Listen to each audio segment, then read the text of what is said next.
moito ollo que imos a contarlles a continuación, porque xa saben que verán e humidade é unha combinación pois perfecta para que floriferen os insectos. Volvemos aí a Ferrol, a ese inmoble no que nos contabas, Padín, que levan convivindo de xeito permanente cunha praga de cascudas corrabudas que son para eliminar. Padín, contanos.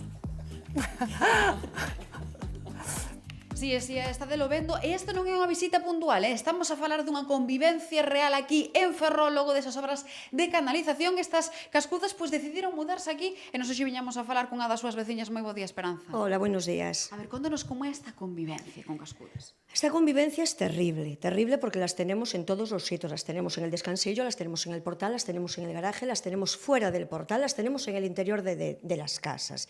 Entonces, para nosotros ya tenerlas en el interior, para nosotros esto ya es una plaga. Esto además, ¿por dónde salen? Salen por cualquier sitio que esté canalizado con una tubería. Pueden salir a la cocina, pueden salir en los cuartos de baño. Es decir, tú te levantas por la mañana, te puedes encontrar con cualquiera de estos intrusos y claro, eso supone la angustia, el asco, el noxo, porque todo esto piensas que es que hay que limpiar más porque tienes que desinfectar. Esto es un continuo trabajo. ¿Y si no puedes tomar café por la mañana? ¿Qué café? ¿Qué café? Si tomas el café te pones más nerviosa. No, esto es terrible. Y aún encima después, ¿cuál es nuestro problema? Nuestro problema también es que se introducen en las habitaciones. Tenemos miedo que entren en los armarios. Una vecina nuestra de este mismo portal se encuentra durmiendo, nota algo en lo que es el brazo, mira, y era la madre de las cucarachas. ¿Qué tamaño podía tener eso? Pues un tamaño como la reina de las cucarachas, es decir, si mi brazo es, pues sería este.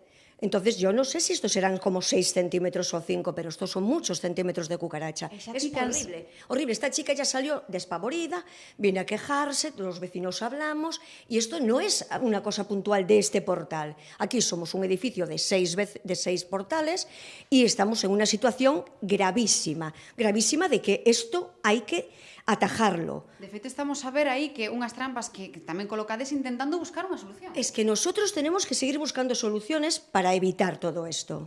Pois xa estades a ver, moitísimas grazas por atendernos, Esperanza, moitísimo ánimo. Estades a ver a situación tan desagradable que están a vivir aquí en Ferrol, compañeros. 11:55 minutos, grazas, Padín, pois a verdade, Xiana, que tal, moi bons días. Moi bons días, Rocío. A ver, ti sempre eres como moi riquiña, moi complaciente con todo tipo de insectos, pero de verdade, que as cascudas dá moito noxo, non? Sí, non, tes razón. E por certo que non hai que pisalas, sei que hai xente que é alérxica ou producenlle asma as cascudas, e dis que se as pisas é pior. Ah, sí? Porque emiten unhas certas sustancias que lle fai pior a xente que xa ten unha cousa moi elevada. E isto pasa sobre todo en rexións máis tropicais, onde as cascudas son máis grandes. Porque son bichiños moi curiosos, a verdade, teño un montón de curiosidades e mitos que despois repasaremos con Xiana, como por exemplo esto da central nuclear, que se hai unha explosión nuclear son as primeiras en sobrevivir, despois nos dirás se é certo ou non. Non mo digas aínda. No, era outra cousa. Ah, que? A mí me gusta el flow de la cucaracha, cuando haces flis, hace así e se...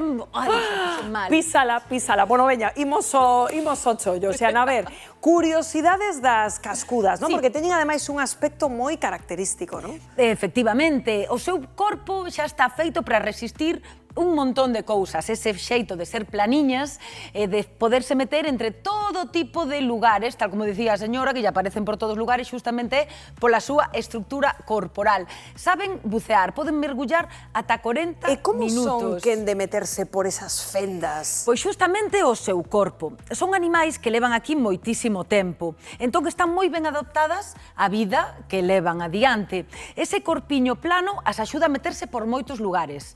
Os seus non son ollos, pero o seu estilo de visión as axuda a topar os lugares máis escuros, o que tamén lles confire unha capacidade para agocharse en calquera lugar da casa. Son moi rápidas.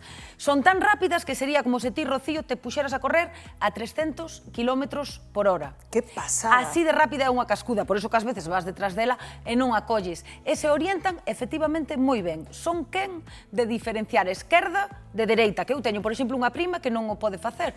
No, pero non por... Xa non, é que a Non ver, por mal, porque ten un nome, non é dislexia, ten un nome, hai xente que Bueno, non sempre dicían diferencia. Barrio Sésamo, estudiábamolo, pero alguén sabe o nome? Non, por aí para ver se estánse rindo, non.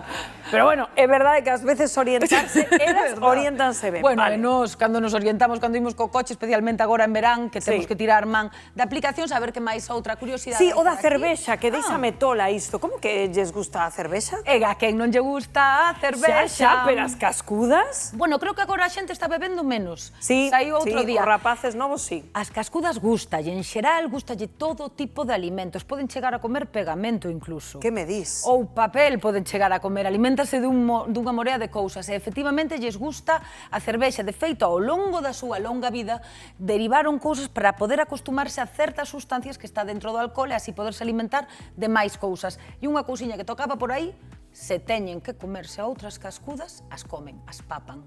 É O dicir canibalismo, que é unha cousa evolutivamente moi aconsellable, menos aos humanos. O sea, claro, polo que estás narrando... Houve por aí un que comeu unha persona, estou me acordando agora, pero non sei se foi en Galicia. Bueno, a ver, esto es como de os que se quedaron aí despois do accidente de avión, pero xa claro, foi unha situación Ídolos. moi desgraciada.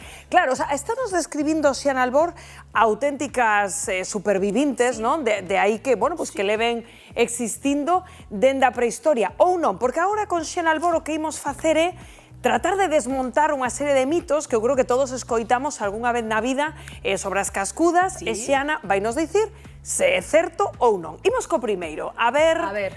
Conviviron cos dinosaurios. A ver, isto vou dicir que sí, porque eu digo que sí porque, a ver, dixeches ti antes que eran prehistóricas, non sei. Verdadeiro, Rocío Delgado. De feito, Veña. conviviron incluso antes. Antes? Temos cascudas desde moitísimo antes que os dinosaurios, desde hai máis de 300 millóns de anos.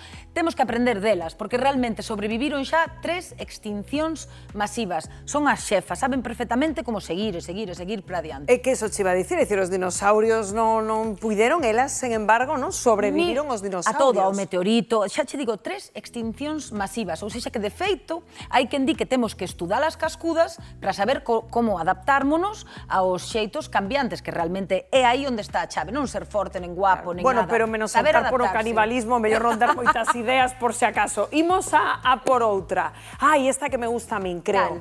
A ver, resistirían a unha catástrofe nuclear? Ti que dis? É que eu non teño ni idea. A ver, digo, non. Que non? Non. Pois non, efectivamente. Non, mira. Isto é falso. Leva xa 2 de 2. Moi ben, vou chegar ao teu premio ao finalizar, vai ser un insecticida especial. Bailar un pouquiño. O sea, que non poderían sobrevivir. Non poderían sobrevivir, pero sí que son quen de aturar a radiación ata 10 veces máis ca nós. Entón, a mellor, elas non resistirían, pero as ootecas, que é onde poñen os ovos, que os protexen, a mellor sí que resistirían. Entón, conseguirían tirar para adiante. Algo así como lle pasa ao ginkgo biloba, que non resistiu a bomba nuclear. É un árbore preciosa. Ah, vale, digo, quen é? Telos...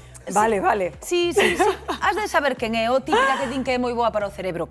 Pois ela, mellor, esas morrerían, pero os seus descendentes serían quen de volver á Terra, aínda que houbera radiación no ambiente. Así que sí, non resistirían a radiación, pero sí posteriormente. Bueno, pois aclarado este punto. A ver, poden vivir sen... A ver, se o vemos, compañeiros, poden vivir sen cabeza as cascudas? A ver, isto é como algún de nós que imos pola vida como polos sen cabeza. A ver, Poden aquí ou non me mollo, Xiana. Non sei, diti. Pois poden. Poden vivir sen Verdadeiro, cabeza. poden chegar a vivir sen cabeza até 30 días. E de feito son un pouco Kardashian. Pero... Non en que viven sen cabeza, que as Kardashian teñen boa cabeza, que están forradas. Pero iso como é posible, dicir? Pois é un rollo porque non respiran pola boca que non está na súa cabeza. Entón, sen cabeza poden chegar a vivir ata 30 días. Teñen, bueno, como todos os insectos, teñen un sistema de respiración traqueal, entón por todo o corpo respira. Pero o interesante é que son quen de perder as costelas para meterse, igual que a Kardashian non lle sacaron unha costela. Pois esa non sei, pero é verdade que antes, nos 90, era moi típica esa operación. Agora espero que menos. Pero nós non a regeneramos. As cascudas son quen de perder, digamos, o equivalente ás costelas para meterse por lugares así, ou Polas Ir- fendas, o que E dicíamos. despois rexeneralas. Logo a rexeneran. Logo rexeneran, non a cabeza. Eso sí. Pero qué pasada o que estamos aprendendo aquí con Xiana. Son Veña, que sorprendentes. temos outra dúbida. Dime que é a última, outro mito. Non teñen corazón Non como teñen moitos corazón. dos nosos exmozos. Home, pois, Ti que a ver. dis, verdadeiro ou falso? Home, pois, despois de contarnos o do canibalismo, despois de contarnos todas estas cousas, non sei na casa que pensan, pero digo que moito corazón, así entendido como sentimentos, non ten pinta, non? Pois esta é falsa. Sí que teñen, penso Teñen que sí. corazón? A ver se me tiña... Bien, Pero que me acertei eu dis? tamén. Teñen corazón? Sí, teñen corazón, teñen corazón. Teñen corazón, non teñen verdadeiro sistema nervioso como a nós, pero sí que teñen corazón. E teñen, ademais, unhas antenas coas que poden recoller un montón de sentimentos, pero non teñen corazón a hora de, como lle gusta moito aquí a mesa que fale de sexo das cucarachas.